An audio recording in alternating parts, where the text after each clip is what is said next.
তো গাইস, আসসালামু আলাইকুম। অতি বৃষ্টির কারণে শুধু চারিদিকে পানি আর পানি। দেখতে পাচ্ছেন পানি প্রচুর, এমনি চারিদিকে বন্যা। বৃষ্টির পানিতে বন্যার মতো হয়ে গেছে।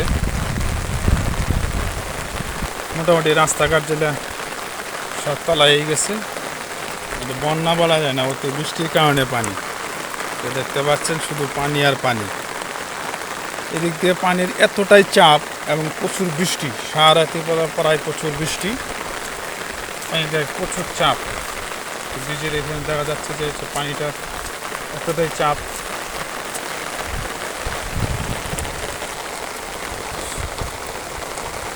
শুধু পানি আর পানি আর পানি, পানির স্রোতটাই বেশি। চতুর্দিকে শুধু বৃষ্টি, এখনও অনাবৃষ্টির মতো বৃষ্টি হচ্ছেই, পানির চাপটাও প্রচুর।